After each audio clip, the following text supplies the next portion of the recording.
And the seagulls follow the chord. It's because they think sardines will be thrown into the sea. Thank you. And as we say now in my country, they brought the bus and they left the bus in front of the goal. And the guy's talking absolute nonsense. Never heard so much rubbish in my life. Normal men. What do you mean, normal men? We're just innocent men. I'm telling you, don't back down, double down. Don't back down, double down.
Yes! Welcome to the T.N.F, the Thursday night forum. I don't know how loud I can shout that just to geese off a wee fright. Make sure you Turn the volume down a wee bit.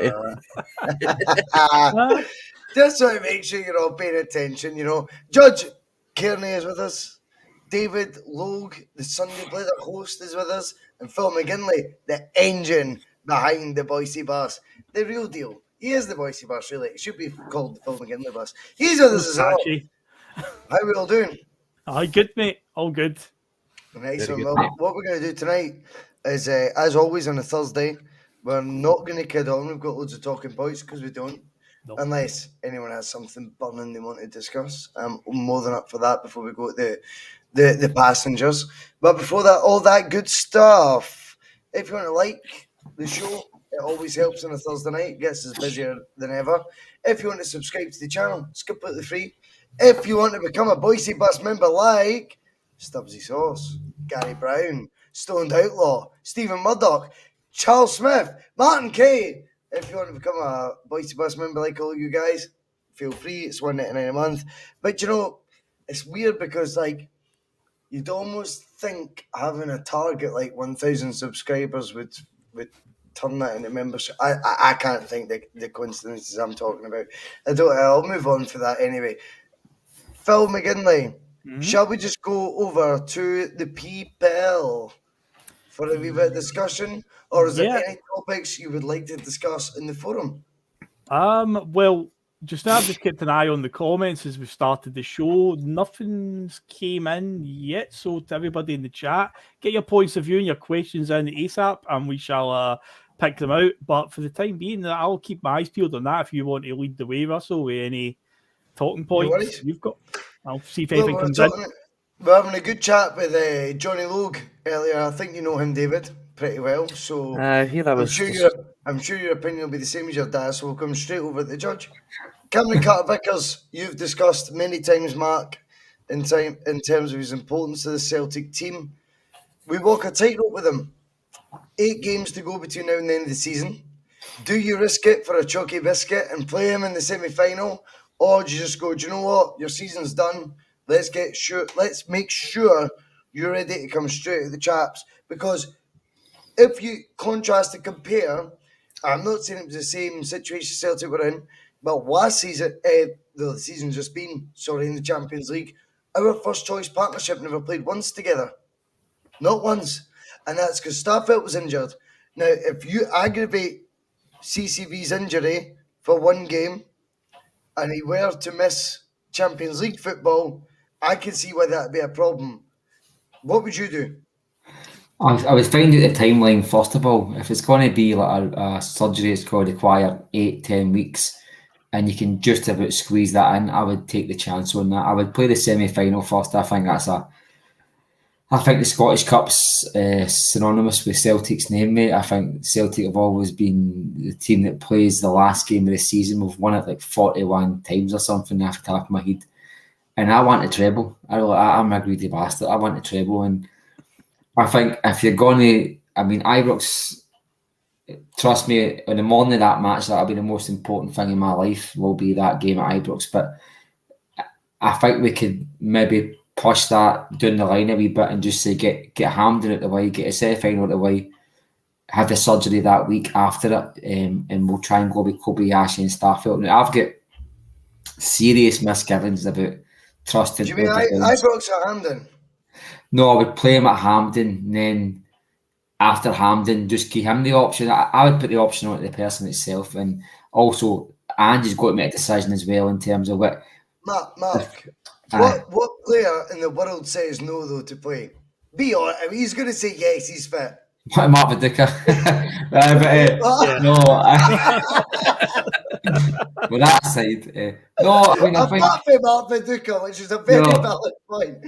Tell me one player who's going to say no. He's going to say... I mean, I know Macy, the woman that Al McGregor deals with, certainly said no. But him and Vertalks, I think Cameron Carter-Vickers, he's different to almost any player in the team, and I would include Carl McGregor in that, because I think the midfield still functions at a high level without Carl McGregor, and we've seen it.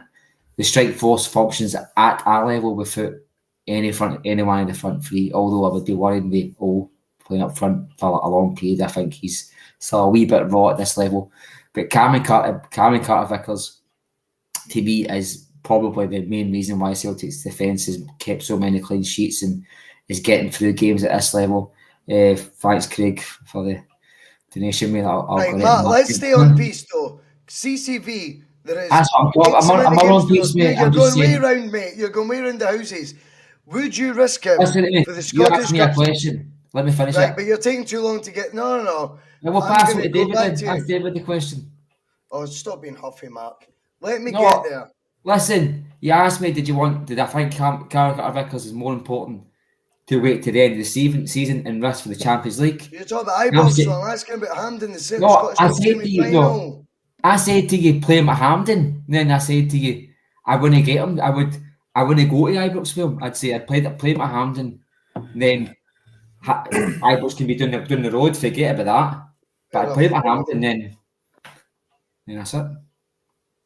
That's fair enough, mate. If I miss... No, maybe I don't know. I thought you were going to be round the houses there, Mark. I apologise.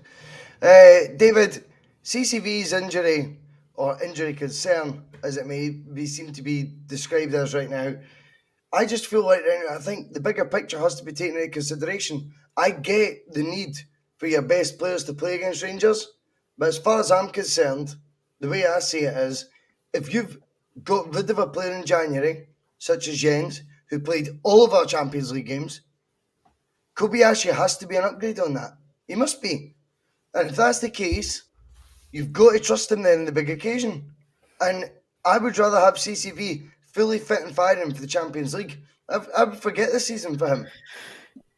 Yeah, I don't know. Like, I'd be concerned that it's now public knowledge that CCV is needing treatment, and that's an easy target for the hammer throwers that will be on the pitch at Hampden. That's my biggest concern. I think we could get through that tie without CCV, personally. I think we've got enough in the tank.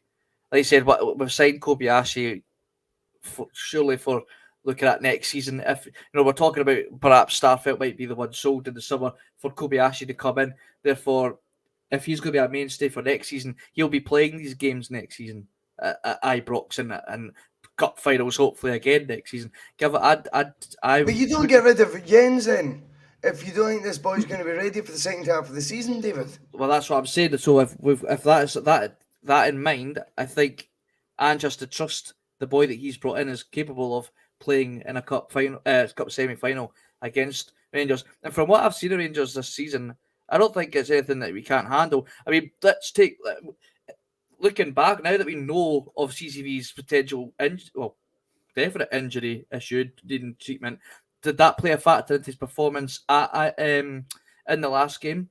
And he didn't have his best game, let's be honest. It was Starfelt was the better of the two centre halves that day. Totally true. Might have been to do with the yellow card situation, but we don't know how much pain he's getting his teeth through, and that could have been put. I don't know. Is a half fit CCV really better than a fully fit Kobayashi and Starfelt partnership? I think I'd be worried to lose him long term if he picks up. Look what happened to Kyogo. We risked Kyogo and it paid off. We won the cup final last year. Then we lost him for months. And if it wasn't for the fact that Gigi had obviously picked up that mantelpiece and ran with it, we could have been in some serious trouble. I'd be worried. Does it mean though where you rank the Scottish Cup, Phil? I'll be honest. I'll watch Celtic for the next 30 years. Hopefully, if God willing, I think we'll win 15, 20 more. How many times will I see Celtic guaranteed Champions League football and actually giving the best account of themselves in? I'm not so sure there'll be that many. Judging on the last 20 years. Yeah. I think bigger picture-wise, I'd be reluctant to risk him. I think if Kobayashi's been brought in to let Jens go, which is a big movement as well, that's not offensive to Jens. I think the fact he was shipped out that quickly, having started all 6 Champions League games before, tells me Kobayashi's a serious upgrade in Angie's mind. And he gets a lot of fanfare as well, by the way.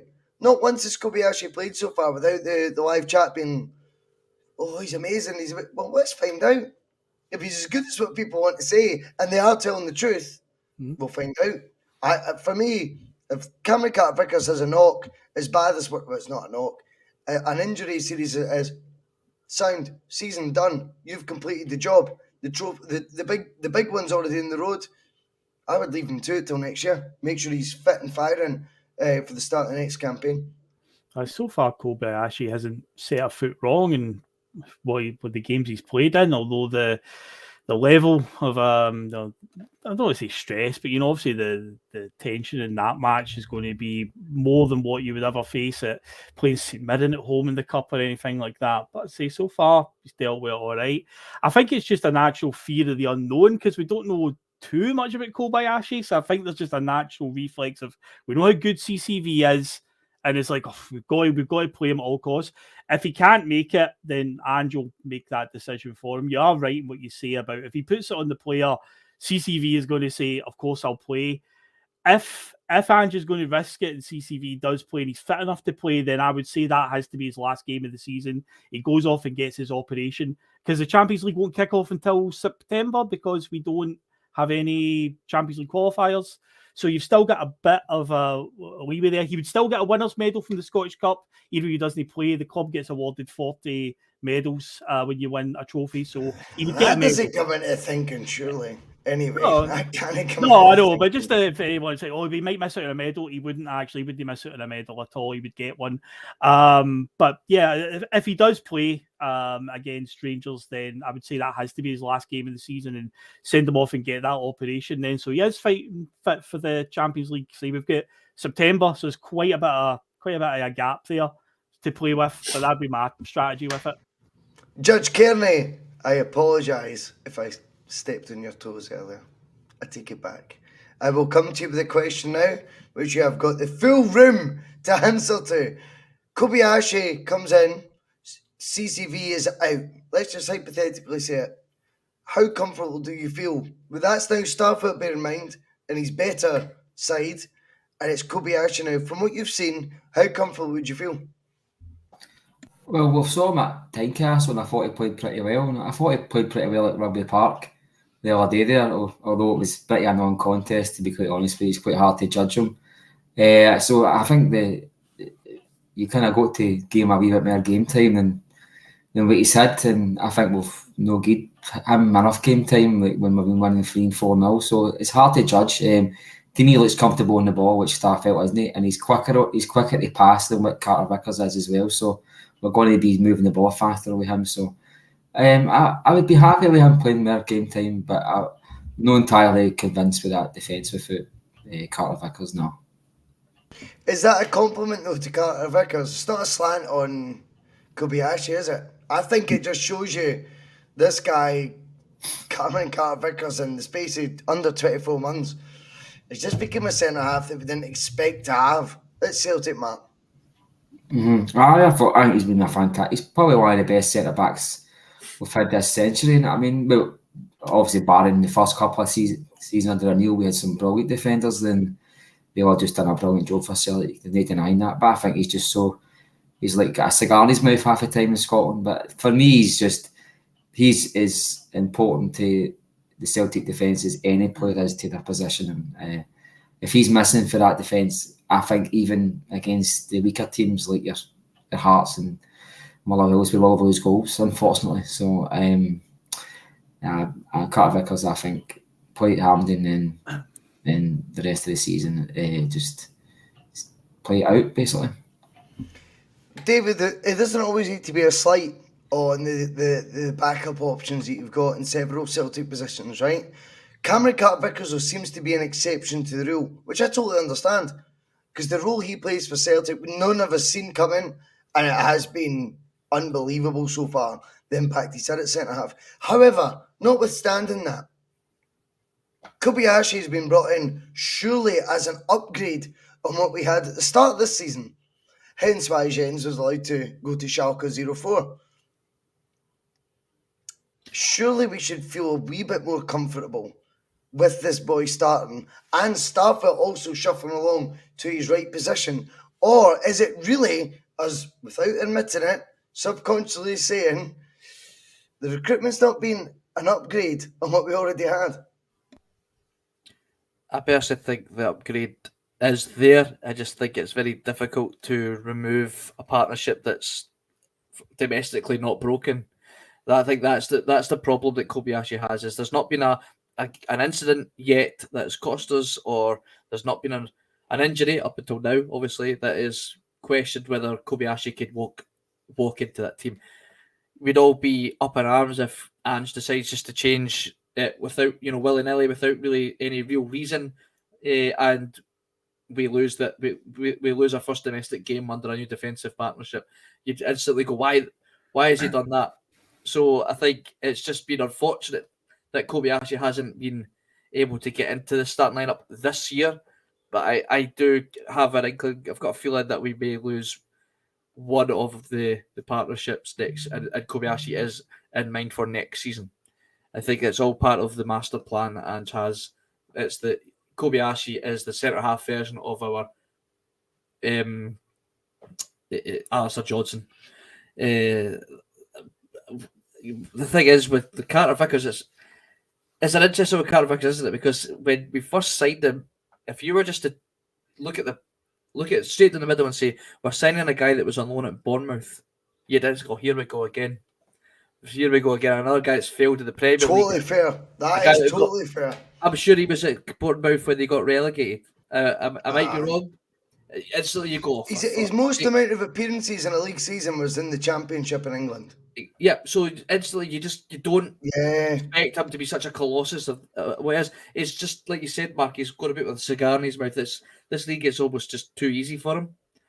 And I think that is why it's difficult to say, well, it's not a slant on Kobayashi that it's not an upgrade on CCV.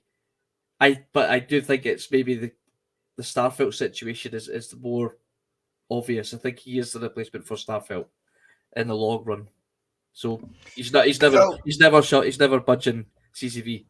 Phil, what we're boiling it down to is there's one big game coming on the horizon, right? Yeah. Celtic have got the hard work done.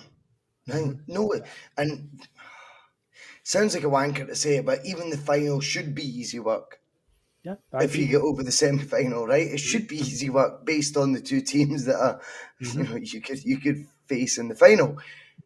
That doesn't take away from the fact we lost the semi-final last year when we went into that on a run of form, not too dissimilar to what we are right now.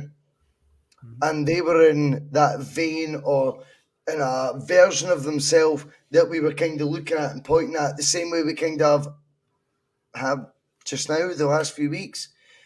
It doesn't mean the challenge in front of you is deteriorated by that. It still needs you to be at your best to win these sort of games. That was proven this time last year. Would you risk it though?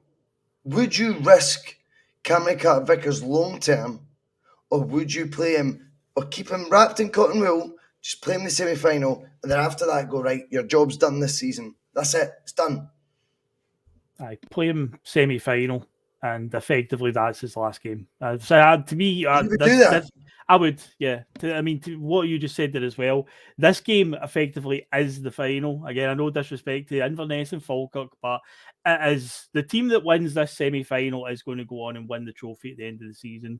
But yeah, we need to be wary about it. You're right to bring up last year, because if you remember as well, last year they had just came off the back of the semi-final for the Europa League that went did it go to extra time, or a game that went to extra time basically was at Braga in the quarterfinals, and we just expected that they would be absolutely gassed. And by the end of the 120 minutes, they looked the fitter team for some reason, so we can't take it lightly at all. But if we do get through this hurdle, then that's it. For me, the treble is on, and I think it's worth the risk of playing Carter-Vickers in that. If that ends up being his last game of the season and he gets a rest, he goes and gets his operation, then that is, for me, the optimum time to do it. If Hange continues playing him till the end of the season, then I'd be a bit more like, I don't know, if he needs a serious operation, which we're led to believe, I would get that one last big game out of him, and then we send him to get the operation. Well, the thing is with the fixture is still a week away. The league title could be wrapped up very, very soon, Mark. They don't want the coronation weekend. However, when you look at the fixtures, is this the first weekend we've started? I know you were very vocal in the WhatsApp group chat. I tried to disagree with you at the time. What an idiot I made of myself then. When you were saying, look, Bhoycie, trust me, they get to start every weekend ahead of us. I tried to look back and I didn't think the disparity was as big. Since that conversation, every point you made has been proven absolutely true. The disparity has been unbelievable when you look at how many times Celtic have featured after their nearest challengers. This weekend's a different story. Am I right in thinking, did they go away to Aberdeen on Sunday? Is it Aberdeen they go in Sunday? I think it is.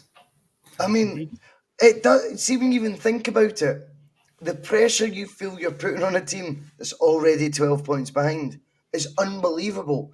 And I think it's actually real. It's unreal. And it does subscribe to everything you said earlier on 3 months ago when you said, look, Bhoycie, they've never had this ramped on them at all. I feel like this time round, there is pressure ramped on them, but not in the same essence that you would kind of expect. I just think reality is at the end of the tunnel that they're about to go down. Okay, I mean, can you imagine if we win and we go 15 points clear? I mean, it might not be for 24 hours, but it does look good when you read the papers and you see 15 points. But that is a reality. That is the actual reality of the situation they're in. And I will compliment Celtic by complimenting Rangers. I looked at the league this time last season, and Celtic are like 6 points better off. Rangers are roughly so many points, but we are a lot better off, and it just shows you how good Rangers have been. They're almost in touching distance with Celtic, and by that I mean 12 points is actually no bad, because Celtic have been absolutely relentless. I mean, even last season's Angie's team would have been 6-7 points behind this team just now, you know what I mean? And we were absolutely relentless after the first 7 games last season. We just didn't stop after that. And I think it makes them even more sick when they look at the table and they say to themselves, we've beat everybody except Celtic in the last 4 or 5 months. and we're still 12 points behind them. And you know what? I think it actually, that must be a sickener, because I think they've actually got a decent team there. But see, being decent isn't enough against this Celtic team, I don't think. And I think that's the biggest killer for them. I think they'd rather have a bad team, to be honest with you, because in a way... Does it bring you memories, Mark? Like growing up? Well, aye, because we just had the players, and we normally stumble against the Aberdeens and Kilmarnocks, and you'd be saying to yourself, how do we drop points there, and have a right good team? But see, this mob, even the new, when they're beating Ibdy, and that's the league shite on all that, but they're beating Ibdy, but it's still not good enough. I mean, they've dropped points in only 2 matches since December, which, to be honest with you, mid-April was still good, right? But it's still winning form, actually, but it's still going to be possibly 15 points come 5 o'clock on Saturday, and you go, how could you compete with that? Really, how could you? I think it's a brilliant point you raised, Matt. I mean, David, I grew up in the 90s, as did Mark. I know Phil, like, you're probably a baby there watching Power Rangers, as your dad let us know today. Listen, I've not seen this show yet, right? If you're going to mock me, it was Teenage Mutant Ninja Turtles, right? If you're gonna mock me, at least get it right, you baldy bastard, right? Listen, then you come on this podcast, right, and start slandering my good name. I'm Mr. Sunday Morning, I'm Mr. Sunday Morning. You come at me, you better know Johnny ripped you a new one, mate. I heard that. But to be fair, give me grief. when you look back, you go, we used to feel fucking like, I liked the Tommy Burns team. 1 defeat in 36 games, I think it was, the league season was in. 1 defeat. How do we not win the league? And you look at, since Mickey's took over, he's like, I win against everyone but Celtic. But that's not just all a compliment to how well he's done. What have we been up to in that time then? That means we've played you twice. That means we're unbeaten against you and won all against all the exact same teams you have. I think the level Celtic are holding themselves against, or we're holding them against, is different for most Celtic teams. I don't know what achievements it is we're going to be satisfied with now with this Celtic team in terms of domestic. I'm at the stage where I want us to win. Obviously, I want us to win the Scottish Cup semi. But David, it won't matter that much in my mind's eye when I look back on a Bustalgia in 5 years. I'll know this season was an all-conquering side. Do you know what I mean? That there was a wee couple of, breadcrumbs thrown at a team just to try and keep the pace. It's the fact that we can be scoring a team 4-0 after 27 minutes and not be happy that was the result. Losing, it's mental. Beating a team 17 game winning run, and I'm sure we've all said we've had a dip in form, eh? I know. Where? Because I will ask you, is 4-0s, 3-0s, 9-0s? At what point was the dip in form? Oh, but we're winning 2-0, 2-1, 3-0. That was the dip. It's the levels that Ange has got us accustomed to. That it's beyond belief that we can even consider the last maybe 4 or 5 weeks a dip in form. But yeah, it's just like you say, it's just the levels that we've become accustomed to, and it's what else can you say? It's just almost ludicrous. This team, it's funny because it's a bit of a catchphrase that we never stop, and I mean he's actions speak louder than words, and the actions are there. We're beating teams up and down the country, black and blue. It's just it's madness, and you can't but help but just be like, what next? And obviously we have eyes on how do we translate this into the European stage, but I think Ange is on the right track.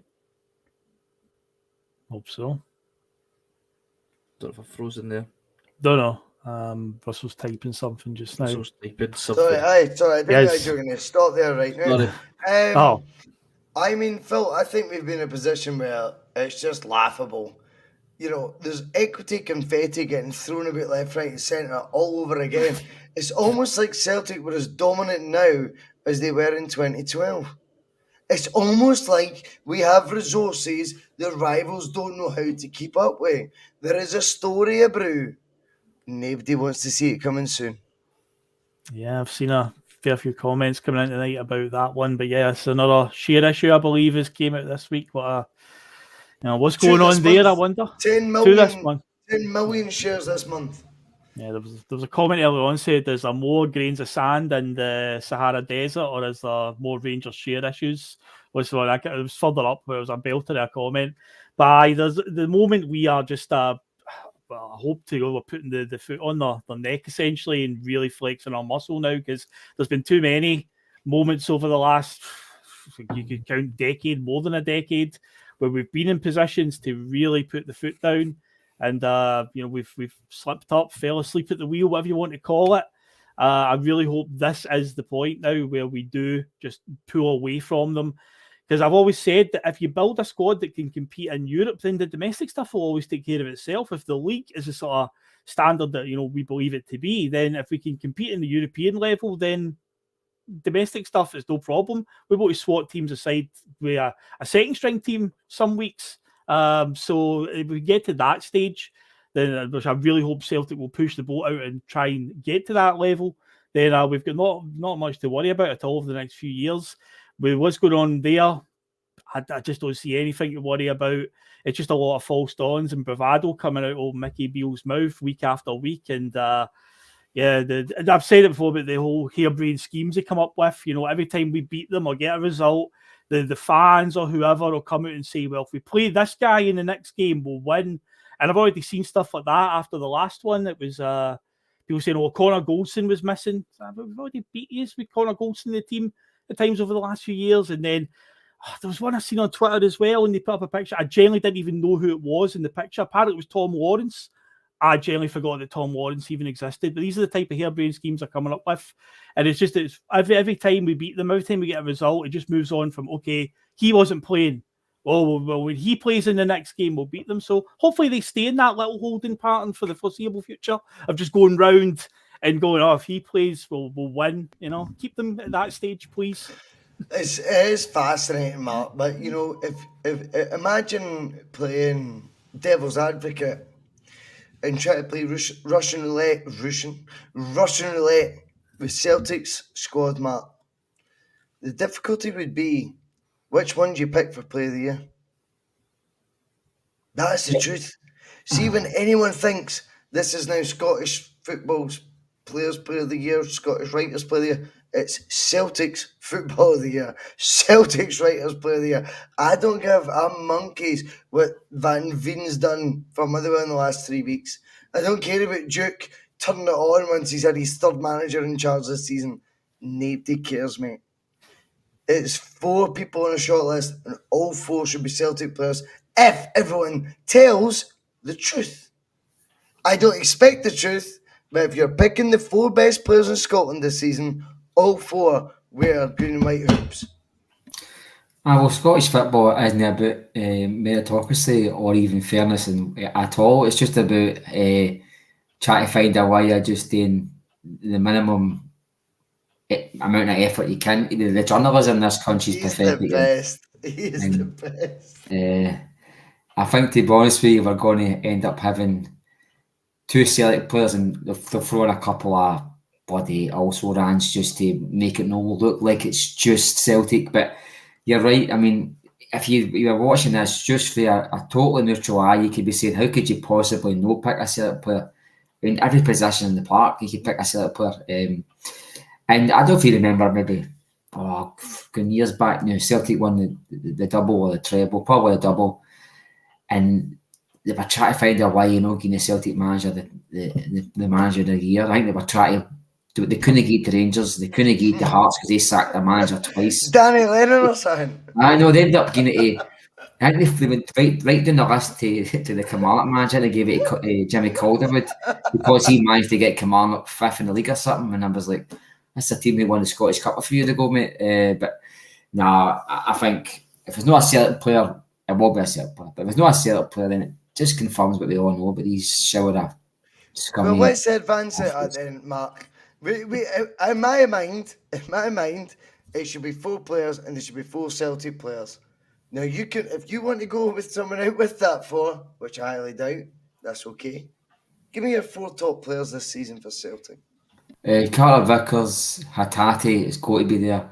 Kyogo is going to be there. And if I was going to pick a 4th one, and there's been a lot of injuries, but I think see for he's actually turning around this season. I think Greg Taylor deserves to be in that list, even if it's just to be. I think that's a popular opinion. Aye, just to Very consistent. because I think he certainly deserves recognition more than even the Celtic fans give.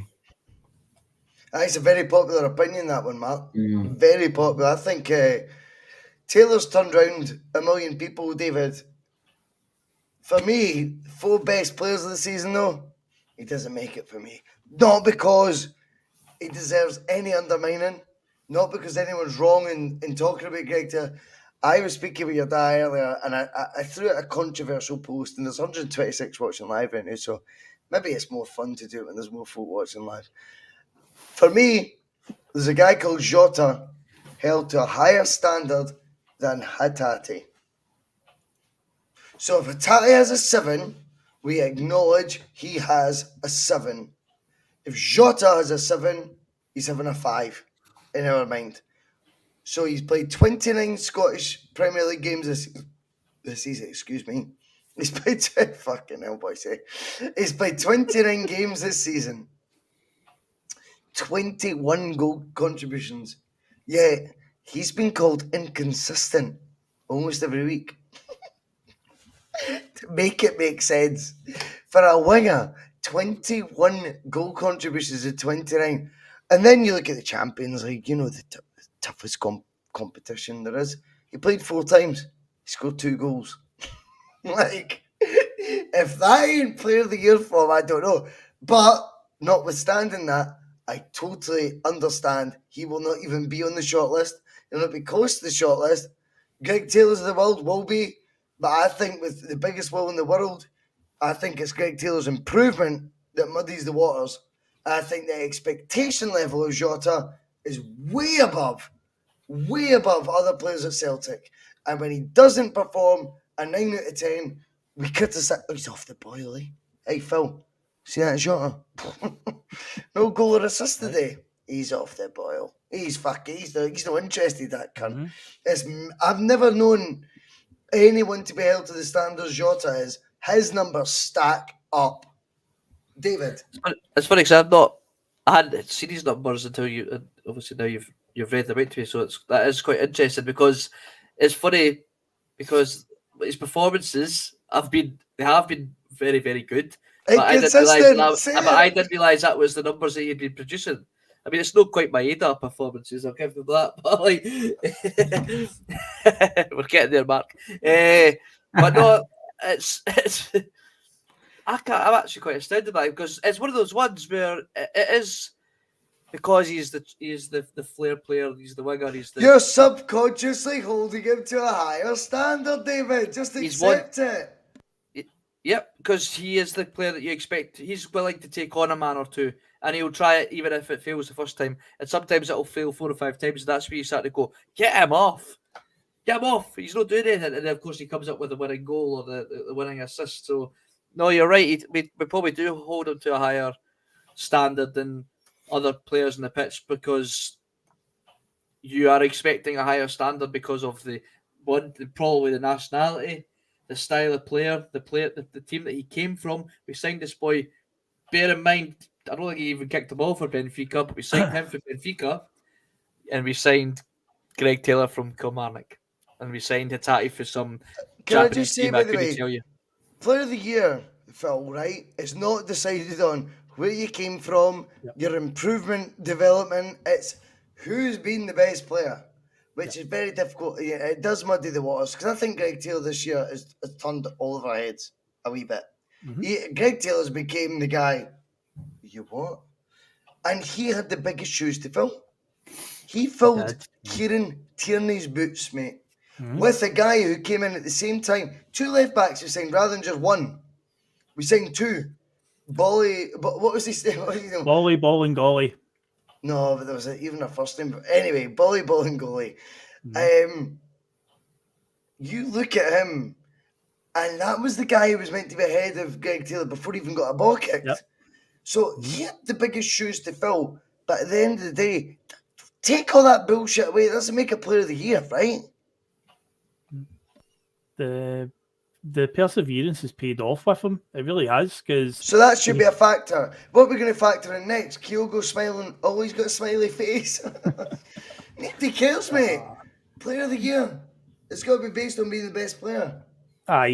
He has. I mean, I don't think Taylor has been the best player, but he's definitely had a very good season. I still think there's players in the squad that have been that level above. I think CCV, Kyogo, Hatate are the 3 obvious ones.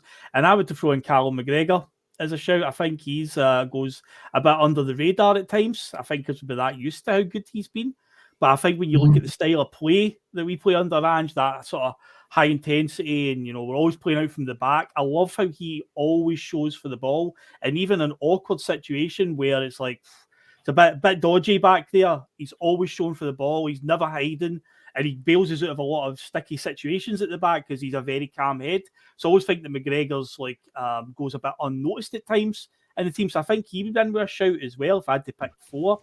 How mad is that though? But then you look at guys like Taylor, like Callum you said. McGregor, I don't think he'll even be on the shortlist. Huh? That is insane, though, eh? I know. It's crazy. I think somebody said in the chat earlier on, we've got at least 7 players or 8 players that could easily win Player of the Year this year. That's how high a standard we're playing at the moment. It's incredible. Mark, does that not tell you this is a team? This is not a reliant machine on as much as Kyogo's got the goals, Mark, right? And you could look at Lynch, a talisman in the past. Here you go, he's carried us a wee bit there.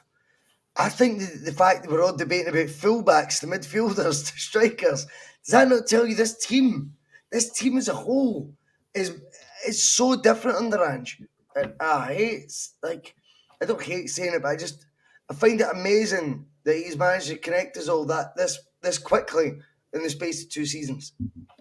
I think every player that gets a start for Celtic in the first 11 is well worth their jersey. They all just bring so much to the table that every one of them deserves, praise when we're winning matches, because they all contribute in their own way. Even when Almeida's having a quiet game, he's creating space for all players. He's letting McGregor and Hatate do their stuff, and it goes the same way.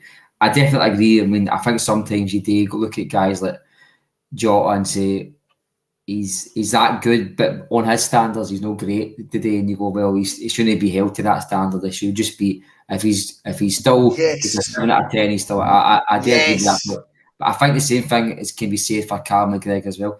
And do you know something? I also think the same thing can be said for Cameron Carter-Vickers. I know I mentioned his name, right? I know that, right? But carry on.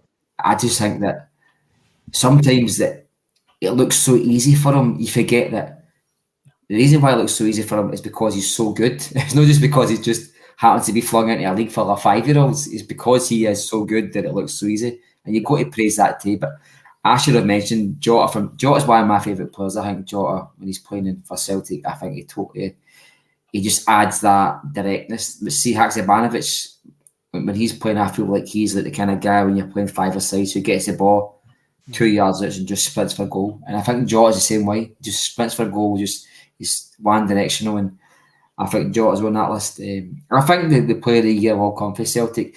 What's going to be interesting is how the Scottish press knew between now and the end of the season find a way not to give the manager of the year the Ange Postecoglou, because I know for a fact the press are going to find a wee way and it's suggesting that Ange might not be deserving because of the tools he's got.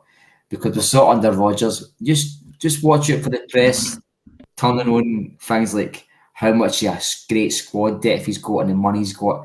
And I think you might find that the Queen of the South manager, who's won 5 of the last 7 matches, just might be on that shortlist and pip him at the end. Because they always say the manager of the year isn't all about the guy who wins things, it's about the guy who's done the best with the tools they've got.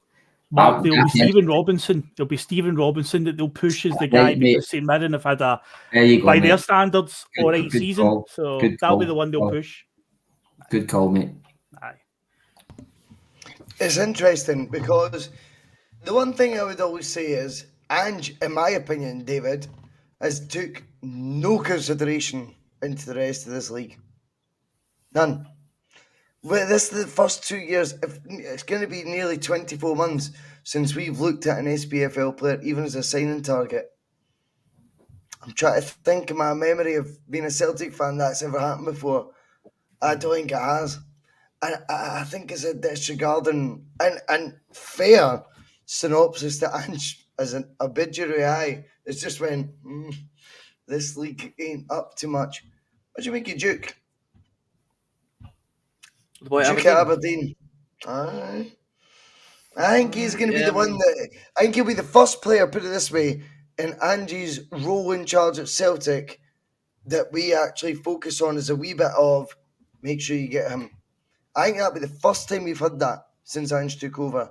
See, and regardless of that time, there's actually been players that have left when Ange first took over, like to Lewis Ferguson, Doig. They've all went on to do okay, by the way. I think it was too early for Postecoglou to make judgments on them. Mm-hmm. But in the period of time since he's been very much front, left and centre of Scottish football, I think Duke's the only one we could maybe look at and go... He's a striker, isn't he? Well, it's like a winger striker. He's that winger type. Do you know what I mean? Like that... He strikes me as one who would fit into the mould. He would is he left-sided or is he right-sided? That's the first question I need to ask. I've not seen much of him. He's right-sided. Right, okay. Well, that's a different story. Because if I was going to say if it's another left-sided player, then forget it. But I can't say too much on him because I've not really... He's only just starting to come into the limelight now as a player of like that. We seem to be... He's getting a lot of press and stuff because I think Burnley are interested in him. It's not me saying, by the way, just so we clear this up, David. This is not me pushing we should sign Duke for Aberdeen. I'm trying to say, like, the first time in my mind's eye in the last couple of years there's been a player of note. This made you go, we should look at him. Yeah, because Van Veen at Motherwell, David, he's got 19 goals, but he's 30 years old. I mean, like, that's never going to happen, right? Lawrence Shankland Hearts, I think he's got 18, 19 goals. He's never coming to Celtic, right? We all know this. We all know by their tenures at other clubs. That's not going to happen. Duke's the wee wild card. I'd just be interested to know if Ange ever would look at the Scottish market, and if so, this would be the only time I've seen so far in his tenure that would be a person of interest. I think it would be negligence to not even consider looking at in your own league for players that could potentially improve your squad. If you're just going to completely just take a ignorance blind eye and go, there's nobody in this league good enough, nobody at all. He signed Seagrass, but he's proven he's not good enough, I think. I don't. He's still out there shagging, Mark. He's still shagging. Yes. 17 games he's not been on the bench. Did you know that? 17 games he's been third choice. since that photo of him on the Eiffel Tower with a rum, never been even on the bench. And nobody's noticed that. Folk keep coming in the live chat, Mark, right, and going, what about Seagrass getting a chance next year? A chance on what? The subs bench. Fucking, he's got more chance of fucking becoming Captain Morgan.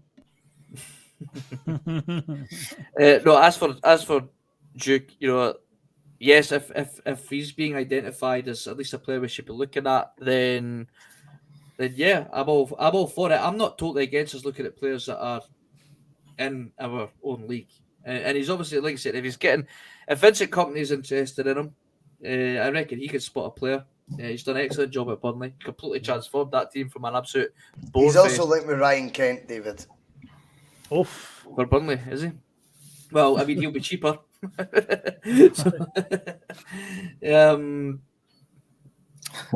no, I can't say too much on Duke because I've not paid that much attention to him, but I shall now for the rest of the season if he is being a player that we are being linked with. I'm all for Ange looking at players in our league. I would, you know, Do you think he does though? I I don't don't think see he why. does. You don't think at all? Not at all. Oh, I think I just like the league shite, mate. I think he generally looks at the league the same way Mark Kearney looks at the league. And he just goes, league shite, mate. Luckily for me, I've got scouts there, or a memory bank there, and there. I think the league shite, mate, to Angie. Mark, do you think Ange rates the league? No, because he's a football guy and he knows football, mate. It's I know, that I know we shouldn't be putting Scottish football down. I know that, but That's I'm the not going to lie. truth. Shite. It's Yep. League One, probably Bolton, very, very Bolton Championship. Sorry to say. That's okay, Phil. I'm going to come to you on this because Tam McManus says this is the worst league campaign he's seen. How shockingly wrong is that, though, in 20 years? Because this ain't the worst league title or the worst league campaign in the top like we've seen in 20 years. He is wrong there, is he not? Oh, massively, massively. I've seen the tweet you're talking about, the clip from, is it PLZ Soccer that he does shows for? It's that channel, isn't it? Somebody replied very smartly saying, somebody very smartly replied to him saying, what about the 2014-15 season where Rangers, Hearts and Hibs were all slumming it in the second tier of Scottish football? And he posted the league table and it was like Celtic, then Aberdeen, a massive distance behind. It was like Inverness, third, and stuff like that. It's like you're trying to tell me that, you know, the COVID season, Phil. COVID. Well, with Celtic won a title. When Celtic won a title, it's always about the opposition. When Celtic lose a goal, it's always about the opposition. When Celtic do something good, it's always about the opposition. When the focus is always tuned into how good the champions are when Rangers win something. The fact of the matter is, the COVID season, Celtic finished 25 points behind, and third place was probably 20 points behind us. So, I mean, sorry to interrupt you, Phil. I'm just saying it's just amazing how these chumps came out of the woodwork when Celtic are winning because so right. The pits of their stomach are in fire to see Celtic win. But you know what? Didn't bother me. Seeing me win the fucking title, I'm not going to care about Tam McManus, a guy who's been playing at the lowest level of Scottish Premier League football you could think of. Teams like Dundee and all that in front of 40 guys. Couldn't give a fuck what that Tajer says. Celtic win trophies, the people in the stadium, people watching the tele, they'll all be celebrating. With chumps like that and chumps on PLZ Soccer or whatever it's called and Five Alive and all that same with it, I couldn't get a rat's ass about it. And you're like, I'll see like fine. Bhoycie, there's a good comment here for Stainslove the Dot saying lots of very good pros in Scotland, but they are being coached by idiots. Now, when we gave Ralston a new contract when Ange came in, did any of us think this boy's good enough for Celtic? Couldn't he get a game for St Johnstone? Could barely kick a ball at Dunfermline. True. Coached by some good coaches, and you know, last season we were saying he's better than he should be starting ahead of Juranovic. Now, if a boy like Duke, who's showing some promise in our leagues at the minute, could be coached by a very good coaching staff and manager who knows what potential these players have. This boy, I see, was at the same. Was at Benfica? I didn't realize he was at Benfica, youth player at the same time as Jota. Yeah. Look, see when Bobby Pettit came through at Celtic, you need to remember who did he come through with? Seedorf, Kluivert, etc. Ajax, right? Ends up at Ipswich on the dump. Comes over because John Barnes has got that wee knowledge because he must be Reggie Winker's best pal. And then when O'Neill sees him, he goes, I see a bit in you. I see a bit in you. That takes a good manager. I think Ange's proven himself to look at players and go, whatever you think your ability is, I can make it better. Whatever you think you're good at, I can make it a wee bit better. And 9 times out of 10 in Scotland, that will always ring true. That'll be enough. But I don't think that's what we're also striving for. I think there's panic amongst the ranks right now in Scottish football because there's a microscope not being focused on our rivals, but being focused on us. And it's on player departures like Abadafil. It's like as if Ange could be set to lose 3 or 4 players this summer. The story never seems to be 10 million shares used to actually generate bill-paying money. That never. Imagine if that was Celtic had done all those share issues this month. Oh, Just yeah. tell me that wouldn't be a Celtic story. But instead, we've got to face what we're faced with. And Abada seems to be the most high-profile name at this moment in time that is linked with a move away. You okay with that? Would you stick with Abada going, Phil, or staying?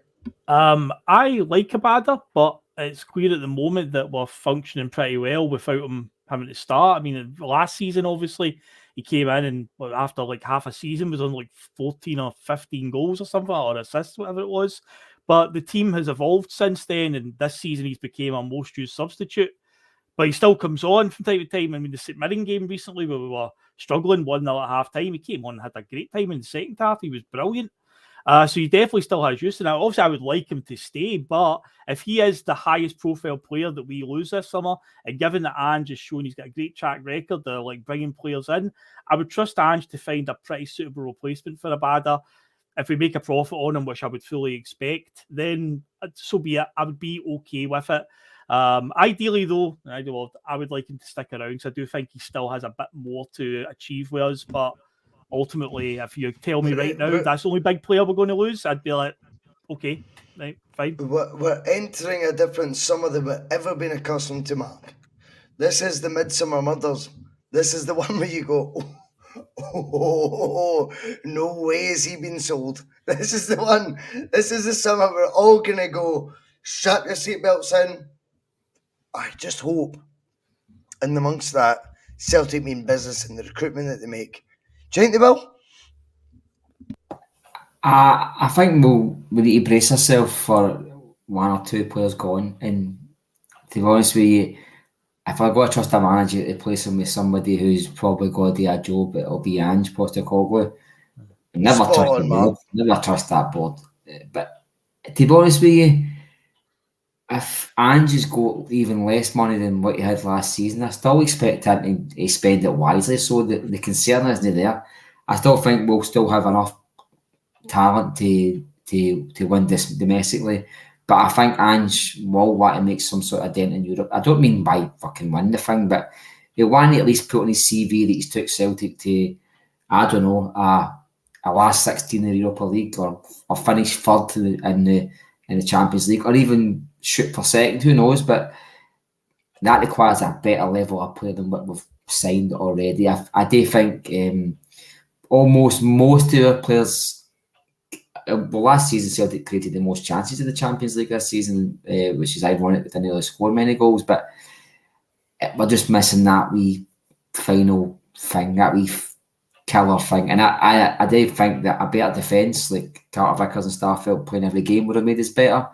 But I do think we're needing a bit more midfield to up front. And I think if Ange can replace these guys, I think they might lose Hatate this summer. I hope we don't, but I think we might. And you know what? I'm not against Celtic speculating to accumulate because I do think we'll get about 15 million for Hatate, and if we can spend half of that and get a class act, I trust Ange. And it's struck to sell in because I do think we might lose a player or two, but I think the most important guys like your McGregors, Kyogos and Hatate and Carter Vickers, I think they're staying. Well, I mean, I would have classed Hatate in that bracket, but you just never know. David, when it comes to the crunch, there's been key players throughout Celtic's history. Phil, I know loads of key players that have been in Celtic's history. I look back at legends. I look at Billy McNeil. I look at Kenny Dalglish. I look at Henrik Larsson. I look at Chris Sutton. And do you know what? See, sometimes I look at Willow Flood. Good night. I mean, you've all that stuff at the start. You know, they won't be playing Tina Turner on the coach on the way home, will they? Some of his comments about me deliberately trying to cause controversy. Well, I work in the media now. And you've got someone sitting there next to you who's an embarrassment to the media profession. He's an apologist. He's a charlatan. He's a Rangers puppet. He's a cheerleader. That's what he is.